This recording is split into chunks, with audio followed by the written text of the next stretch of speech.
Keep 100% of your claim. G4 Claims. If you've been hurt in a road accident that wasn't your fault, you should really talk to G4 Claims first. Unlike road accident solicitors, we don't charge you for our services, which could see you better off. To keep 100% of your compensation, have a chat with Nicole and the team. You'll be glad you did. Search online for G4 Claims. Keep 100% of your claim. G4 Claims. Welcome back to the INT podcast with myself, goggsysaan. We've also been joined by Mozza and Alex, and we are going to break down the Scotland-Spain game as we have a double header. First game was Cyprus, that was before the break, and now after the break we are talking about Scotland versus Spain. It was a marvellous 7-0 win for Scotland if you're watching or listening to this. Historic. I can't believe Xander Clark and Angus Gunn both scored. Can you believe that? I mean, two people scoring in the game. Dominic Hine with another scorpion kick. Alex, talk us through the Spain team. It's going to be a completely different team to what we saw in Qatar. 7 of the starters aren't in the squad here through injury, retirement. New manager Luis Enrique is gone. They've now got a forget the manager's name, which Luis de la Fuente, who was the Olympic coach, under 23, under 21 coach. He's now been bumped up to the national A team. It's quite interesting because we don't really know what to expect. I think the things we will say, the expansiveness, the tiki-takiness, we expect that Spain, it's the way that the players are taught to play. I think from our point of view, this is probably the best time to play Spain that we could possibly play them, other than playing them in the very final game if they'd already qualified. Those are the only two. I'd rather play them now or rather play them in November when they probably won the group. It's also strange though, because it's not very often you see an internal appointment at the international stage. Yeah, I'd argue that's probably a positive thing. If you're constant enough that you've got the conveyor belt to come up and continue, well, you'd like to think the positive things that you're working on to move through. The big appointments for Spain haven't really worked a lot of the time when you're going for names. Yeah, but it also means that he's been growing with the players that he's brought in. Because, I mean, Spain have a wealth of youth talent, unfortunately, and players that we could only dream of having, such as Gavi, Pedri, yeah, Dani Olmo. Just we could go on forever. But Alex, I'll stop talking and let you just wax lyrical about the Spanish. Well, I'll start off by saying they were beaten by Morocco and they deserve to get beat by Morocco in the last 16 of the World Cup. I think that game shows how we should play against them. You've just assaulted the mic out of shock. The more I see about Spanish football, and I watched Classical at the weekend. I'm sure you guys did as well. I think if we can have someone who's able to do the Amrabat role, Amrabat was amazing in that World Cup for Morocco. We don't have anyone of that quality, but if someone can disrupt them because they like to play the ball out wide, they like to be expansive. Hamden's a big park, so perfect for expansive football in theory. At Hamden, under the lights, Krill Benson, if they'll get frustrated if we can just manage to disrupt them as they pass through the team. So I think that's why I was saying earlier, need Ryan Jack in this game because I think he could do that role perfectly. Did it perfectly for Rangers in the Europa League last season. Obviously not in Europe this season because they were, let's be honest, not very good in Europe this season. But he can do so. This is why I have him over McTominay. McTominay is good when you're playing against physical players. Jack's good when you're playing against technical players. And I really, really have positive feelings for this game. The issue is we don't have clinical strikers. Dykes can take chances when he's on form, but we don't really know if Dykes is on form. We don't know his fitness. So many don't know about that. And then this is why I'd quite have liked and Shankland earn his bit in the squad as well. Just as that potential, 15 minutes to go, 0-0, you bring him on, gets one chance, he scores.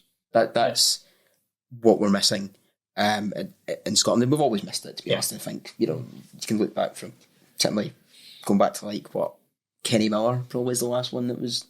And even then, he wasn't a clinical. He wasn't that clinical, So maybe that's just me misremembering how good we were back then. This is why I think Christie's going to be essential in this game, because we don't have that clinical finisher. I think we need someone who's going to carry the ball to give the striker the opportunity to get into positions or well, basically just to stretch your play, because if we've not got a ball carrier there, we're going to be in the back foot for a lot of this game. If Jack's doing that job, which I expect he probably will as well, that he's kind of spoiling and looking for the offloads, and you've relying on McGinn and McGregor, these players, to progress for us. You need somebody in between that and the one lone striker, because if there's nobody there, you just give the ball right back and you're going to lose the game, basically. And Morocco had that as well, so it wasn't just the clinical finishing. They had the progression from midfield and a couple of boys in there that helped to move the play up and force the defence to step up as well. Like, they actually, at certain points, took the game to Spain. Yeah, to be honest, they won it on penalties, but they probably deserved to win it in 90 minutes. I thought they were. It was probably one of the best managerial performances in the tournament. Was that game, and I actually think Clark's a very good manager, which is good for us. He's not. I know it sounds really. It's probably controversial of half the Scotland support, Steve. No, I'm behind that. I think. Well, when we were looking for a manager, I thought, well, we need an experienced head. We don't need someone that's young and up and coming. We need someone that's actually got experience, because we have the players to play Steve Clark's way. Yeah. Whereas in the past we've suffered under the likes of George Burley. Oh God! Be careful what you wish for. Ultimately, exactly. Because we've got two knocks on Steve mainly. One, that he picks a lot of the same players even if they're not in form or not fit, and because he likes the club feel when you kind of bring a few new guys in, but a maximum, so the guys know each other and they kind of know their roles, that side of things. And the other knock is he's a bit too negative sometimes with his tactics, but he's a good tactician. There's a counter to that. So you don't get Kilmarnock to third in the Premiership without being a good tactician. But that's why I think he's worked with Scotland, because we are not a nation who can go all out attack against big teams and get results. You've got to be pragmatic. That's why when we were qualifying for all the tournaments, that's what Craig Brown did for us. It was that pragmatism, but having the threat on the break as well. We can kind of make the play a bit more than we used to against certain teams like Cyprus, hopefully. But against Spain, we still need to get back to basics with it. And I think this is the kind of game where Steve Clark hopefully will... well, I mean, even if you look at the Euros, the game we played best in was the England game, which was the one where nobody expected us to have any hope of getting anything in. And that was where he thrived with the tactics he came and really got at the weaknesses of the English. And hopefully he's been able to do the same with Spain. And we've already seen a lesson in how not to defend against Spain with the Costa Rica performance. So, I mean, as long as we don't do anything that Costa Rica did, I think we could be okay. To be fair, I remember before that game, I think it was Gary Neville said on STV, right? ITV said that there's not many goals in the Spain side, right? And he was right. It was just that Costa Rica were so bad. So bad. And you know, it was... I don't even think that was going forward in our games. Costa Rica played really well. Yeah, that was the thing. They just had a complete and utter capitulation. They just didn't know what to do, and that's because you probably got two teams from the same football and culture, and it was just a complete bizarre game of football. They didn't know why it was happening. It was one of the most odd games in the World Cup. I think this Spain side doesn't score that many goals. Touch wood, and hopefully, well, say the Spanish side, we don't really know because we haven't really seen the Spanish side. But they are missing Ferran Torres and Asensio is no longer there, who are the main goal threats. Yeah, not that you're able to bring in like Nico Williams or Alvaro Morata. It's like still pretty top level players that are coming in. It's not like 17-year-olds you've never heard of that are coming in. Even though if they did have 17-year-olds we've never heard of, they'll still probably be pretty good because they're playing for Spain. But we've got they're a good side. We know that they're 10th in the world. We know what we're going to expect from Spain. But at Hampden, we've got a very good record over the last 20, 30 years. We've only lost, I think, 10 games in the last 20 years or something at Hampden. Some really weird stat like that in competitive games. And it's because we make it hard to beat. Even the best Spanish side beat a really poor Scotland side 3-2. Probably in the worst Scotland sides in memory. It was 3-2 and we matched them for most of that game. It is the kind of game where we do tend to raise our game against. Yeah. And I think I agree with what you said at the start, that this is the best time to play them because they are in transition to a new approach with a new squad. If they are going to have an off night, this is probably when it could happen. The flip side is, if it all clicks straight away, we could be in trouble, but we'll need to wait and see how it goes.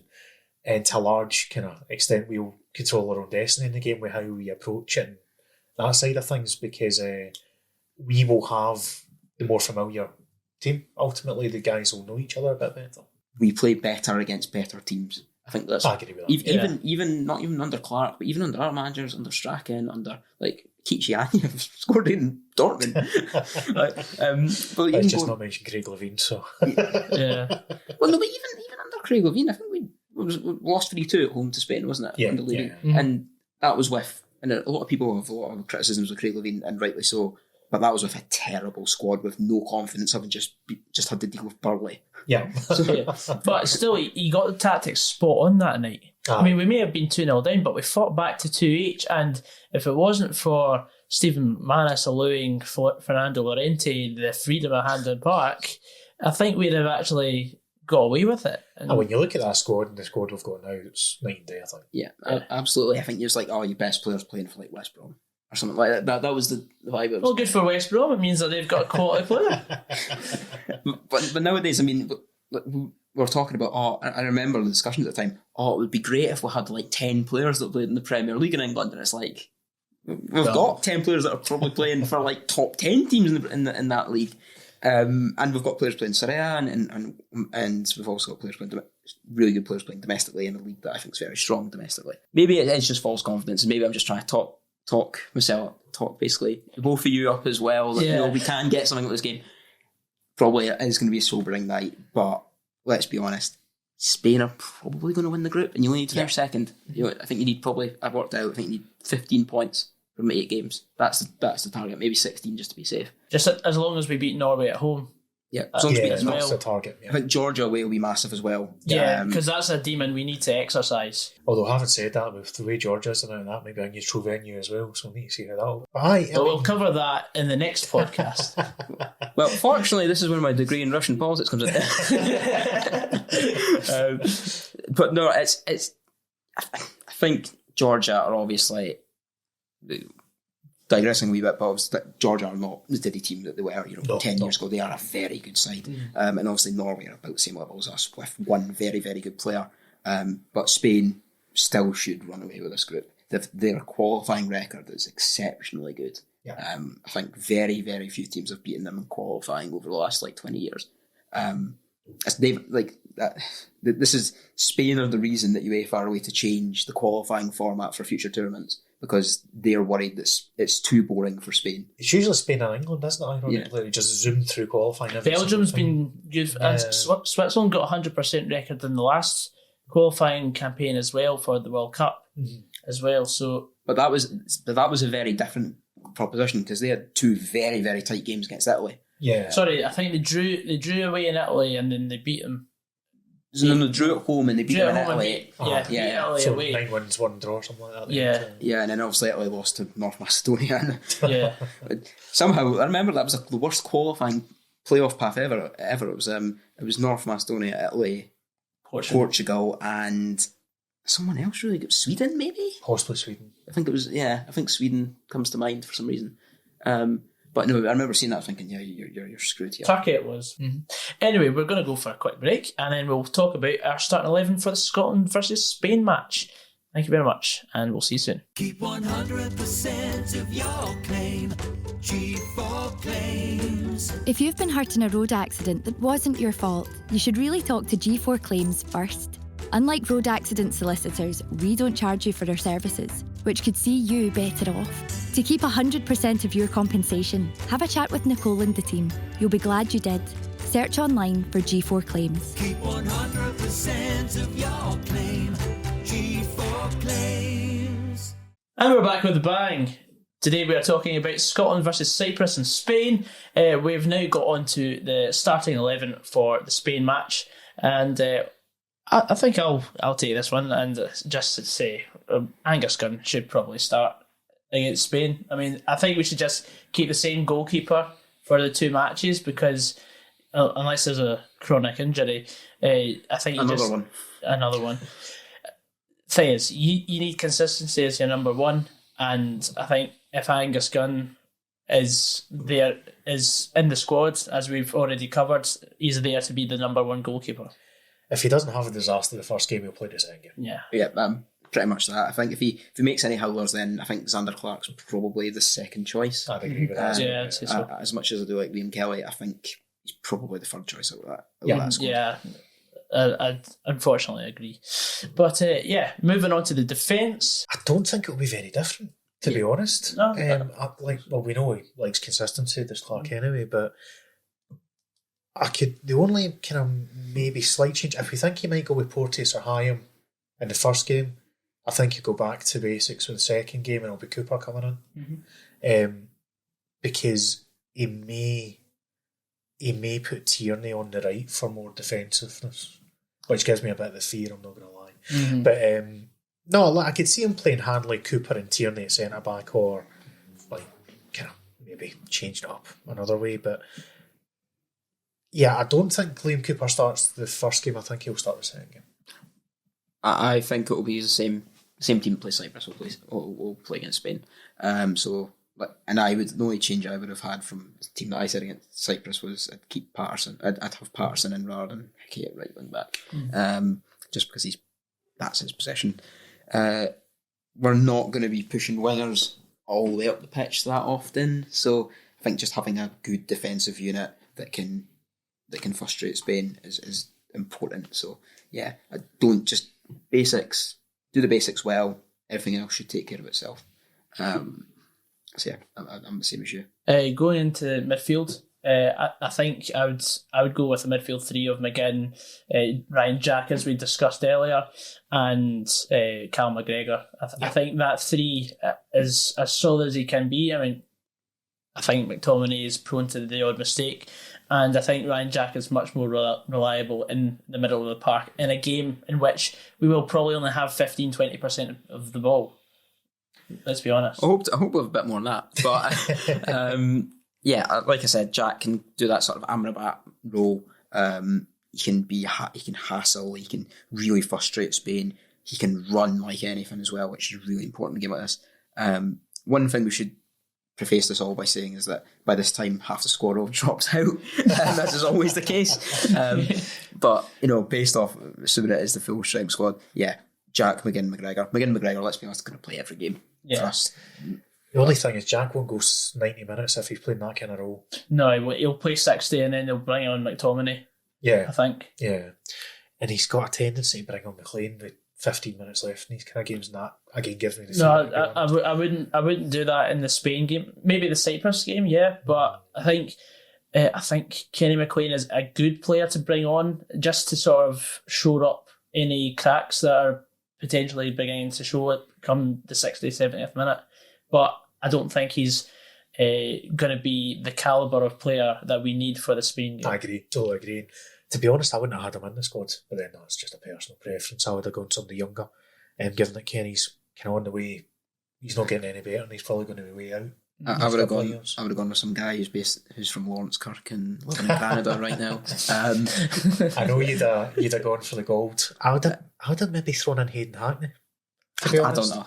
I think it's too early. It's quite early for him. I think in future squads, maybe towards the end of this campaign, he will be brought in, especially when we're going to be playing in the final two games as Georgia away and then Norway at home as the crunch match. Like he's going to get in a squad eventually. He's been good this year, but the thing we said about the championship earlier is it is overrated for the level of it. So it's kind of hard to know until he gets into a squad what kind of calibre the boy is at the moment. But I think he's the sort of player that might get called up if we have like a raft of injuries, because let's be honest, he's not going to call up someone like Gold who's coming over from Canada. He's going to call up someone who's UK based just because he's still going to be Greg Taylor role. Yes, exactly. It's like this week Greg Taylor is just literally sitting in his house by the phone, just waiting for it.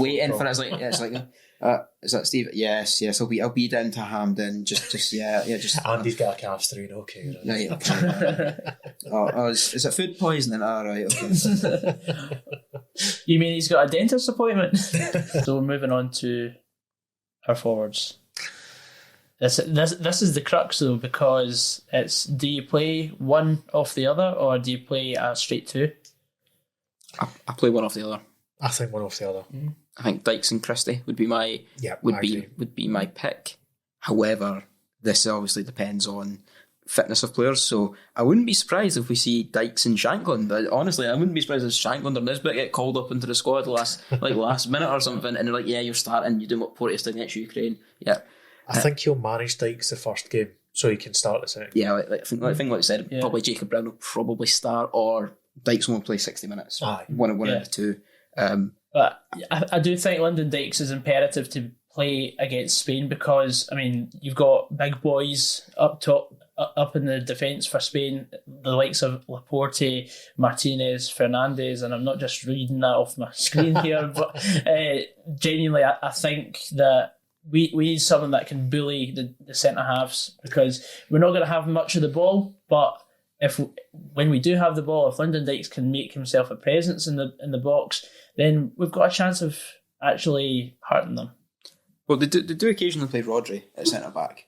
Yes. Oh, that would be nice. So if they play Rodri at centre-back and Dykes is on him, I think that's very good for Scotland. I think the managers probably noticed that's something they need to change. But if they do that, that'd be nice. I think, like I said, Dykes is the best of our forwards. He's the most prolific of our forwards. He's not the most prolific player in the squad, it's McGinn, but which is very, very odd to have a midfield, like a relatively deep midfielder being a top scorer. But, when Dykes is on form, and like he always seems to be for Scotland, he is a very, very hard player to play against. He's a bit of a bastard for defences, and that's what you need, especially if you're Scotland. We know we don't have the best player in the world. In the nicest possible ways, I have a throwback forward. The Defenders classic don't number need 9. to deal with him as much now, so they don't really know how to deal with him when it happens. He was so good against England going back to that game, and that's the kind of role he's going to play again against Spain. It just, like, to a point, he's not the most kind of technically gifted in that sense, but he's going to rough them up, he's going to get on the wick, he's hopefully going to create the paths and the space for the likes of McGinn. And, like, I think McGinn, people seem to think him as a deep midfielder. I don't. I think him as a advanced guy who's advanced playmaker. Not quite Christie, but just on that verge of getting that high up the pitch. Because I think McGregor's more likely now to be sitting to cover McGinn going forward, the way he's working out. McGinn wasn't helped to Villa by playing more of a deeper role, and that's why he's been kind of poor in form up until the change in manager, I think, with Gerrard going out. But since they've changed their gaffer, and McGinn is now their kind of creator in the midfield, he's been outstanding for them, and that's exactly kind of what he'll need to do against Spain for us, because if he's not on song getting the ball forward to make something happen, then we'll struggle. There is one thing, there's two players we haven't mentioned at all, Billy Gilmore, Stuart Armstrong, that are in the squad. I think that's quite interesting in terms of, and it's not just because we hate the South Coast of England, but, Stuart Armstrong gets a bit of a bad rap when he plays for Scotland. I think he gets his bit unfairly treated. But we all know why. Look, we all know the reason why. So please don't. Well, maybe he can play in the game against England. That could be his redemption, right? Yes. But I think he's a very good player, and I think it's quite interesting that he's not really been playing for Southampton, and Southampton have been doing terribly. I think there's something in that. To be honest, he has not hit the heights that I think most people hope/expected. I think it's a similar to almost like the Gold syndrome when he was 18. It's a similar thing. It's like, he's going to be the next big thing and everything. And I think he needs to go. I actually really hope he's one that goes on loan to Syria and then starts to rebuild his career abroad. I think that would be perfect for him, rather than sticking in Brighton and just getting the odd cameo here and there for half an hour. I don't think that's really suitable for him, and I don't think it's good for Scotland because we know he can play well. He can play well. But I just don't think he's quite at those levels at the minute for whatever reason. The problem he's got at Brighton is he's waiting for Alexis to leave, but when Alexis leaves, he'll bring in someone else of that ilk, and he's always going to be the backup. Yeah, they'll spend 50 million on someone. Exactly. It's not his fault that the way it's worked out from with kind of injuries and that. I do agree it was a poor move at the time, but we didn't see that. We thought it was a good move at the time. Poor agent. But the thing with Billy Gilmore, he's not played enough. Like, he's just not got enough match fitness for him to be involved here properly. He might come off the bench, but I think playing him for the start in either game would be a massive mistake. But that's always been his issue, though. He's barely ever played. He's only played like 40 games in his career. Most of those are in domestically in club football. and most of those are from the bench. If you think about the number of games he's actually started, it's very, very low. And I think we always kind of just think, oh, he was really good against Israel, for example. He's really good against Israel, so he was really good in the next game, or he was good when he came off the bench for Chelsea or whatever, or when he came off the bench for Brighton. What's it? I wanted to say Brentford there. Can I attempt to break the internet here? Go on. Billy Gilmore is Alan Campbell with the PR. That is an awful comparison. Yes, I think that is just... Oh, right. Are you asking for abuse in the comments or not? Yes. See, that's the Rory Jennings, Haaland isn't good TikTok right there. You know, yeah, as a wee soundbite for TikTok. As much as I actually quite like Alan, I don't see him ever playing Champions League level, put it that way. So, but then, not for Luton, but I think I think Billy's still got the potential if he gets a run of games and continues to get, well, not continues, but gets the progression going again, to be that level. He might not get there, that's the thing, but there's no reason he can't be a solid English top flight midfielder, and I don't know if Alan Campbell will get to that point. I think he's a championship midfielder, and that's where his level is. That's not a bad thing. It's just I don't think it's a bad thing. I think Luton Town are on the upward spiral, but it might take them a few years if they were to ever break it into the Premier League.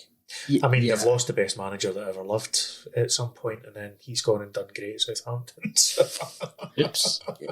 I think, Luton, let's be honest, top half championship club is probably their aspiration. I know, well, it's not their aspiration, but realistically, they're sort of zenith. It's a bit like someone what we started Growth and Scottish Championship, and I think that's a fair comparison. Yeah. Old ground, historic club. I was going to go something about manager there, but let's not go down that route. But no, I think if you look at Campbell, I'm not just saying I want all Scottish players to go abroad, but I'd actually really like to see him play in the Bundesliga. I think that would be really interesting to see how he played. I think if he played for like a Werder Bremen or someone. That's my German team as well. I'd love that. I'd actually really like to see him try that, and I think playing would be some more money to playing for Luton, to be honest, if playing for a bottom half Bundesliga side. But I would much rather see him do that, and that would be a far better avenue for him to progress his game than sticking playing in a 46-game championship. It's a really long season, and that's it is quantity over quality, very much so in that division. This ties nicely back into Billy though, because I think Billy should be going abroad for his next move. The lazy comparison that always comes up, he's going to Rangers on loan for 6 months, and it's constant because obviously the way our media is, they're always going to say he's going to go back. But I think him going to Serie A would probably be the best fit for him. He could probably do Bundesliga as well. I think Italy would be better for him. Or Spain. But there was the chat when he was first at Chelsea that Juventus were going to buy him for €25 million. Aye. And I think that if that had happened, that would have been the perfect move for him, and it would have been right. But for whatever reason, it didn't materialise, or player didn't fancy it, or whatever. And let's be honest, it's stuff that happens in La Gazzetta, that's written in La Gazzetta dello Sport, isn't always true, and Fabrizio Romano isn't always the best source. Can I say that? Can I say that? Or will I get? Don't want Fabrizio from coming on here at some point. Or Tancredi, is it Tancredi Palmare? Is that one? Yeah. What a guy. But he is probably. I mean, you look at his style of play, it would be very much suited to the Italian game than playing, whatever, 20 minutes for Brighton here or there. Even though Brighton are having a fantastic season, and we should, they could genuinely play in Champions League next season. But I would rather. I'd welcome. It would be a change from just seeing the usual suspects. That's what's gone against Gilmore, because they've done so well under De Zerbi, and he's not going to change us to get Billy back in. Everything he's doing is working, and he will end up getting a move from Brighton if it keeps going this way to one of the big. It could end up at Chelsea, to be fair. Ironically, this is what's going to happen. De Zerbi is going to go to Chelsea. McAllister's going to go to Chelsea because Chelsea sign everyone, and then it's like, right, okay, so they'll pay €100 million for him, £100 million for him, and then they'll sign someone like some very good player from Locatelli. Locatelli, exactly. They'll say Locatelli, or maybe they'll sign. I don't know. Maybe they'll sign McGinn. Not really the same role, but they're good at finding the young gems, aren't they, Brighton? So there'll be somebody will come in for Ecuador who will just be outstanding and work really up. They're basically a football manager in real life. Aye, that's the kind of way they're running.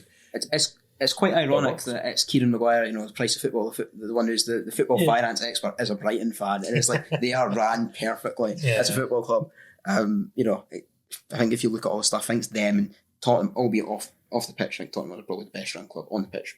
So, but Brighton are just, they are doing excellently at the minute. A bit like Leicester 4 or 5 years ago, but like as a what is more, but they're more progressive. More progressive, Yeah, not a freak will win the league and then back down to sort of mid-table, upper mid-table. Yeah. So I think anyway, back on track. I'd like to see Billy Gilmore play in Italy.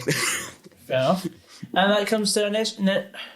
I think that comes to a good point in where we can finish things, because we've been sitting here for 3 hours just waxing lyrical with international football. So thank you very much everyone for watching or listening, depending on what platform you're using, to the INT podcast with myself, goggsysaan, Mozza and Alex Marr. Where can I find you guys on social media? Where you go first, Alex? So you can find me at AlexMar98 on Twitter, from my personal Twitter, which I just tweet mostly about Dundee United, so it's just a very depressing read, to be honest. And at SPFL Watch, where I talk about broadcasting football, commercial football, and just Scottish football in general, really. And getting the SFA's bad fix by leaking the National League that was proposed. I did not leak that. Someone leaked it that was to already me. out. Someone had already. Can I say somebody sent that to me? I did not. I had already done a bait tweet knowing it as well, and then you put it out. I was like, thank God I can talk about it now. I was going to say, well, I think we probably found out from the same person. Quite possibly. Yeah, we'll talk about that afterwards. But it's I should say people who do work for the SFA are actually very good at what they do. It's come back and forth the whole pod, hasn't it? No, absolutely. So you can find me at Mozza Plays on Twitter and kind of Twitch and so on. You'll find me through the Twitter. Not streaming as much now because I am running and coaching my own football club, which you'll find on Twitter again, Tullibuddy STSFE. SFC, I should say. So Tullibuddy St Serfs, and it's at that handle basically everywhere. So come and find us and support us. Surfs up. Surfs up. Yeah. Well, thank you very much, guys, and I'll see you later. Cheers. Take care.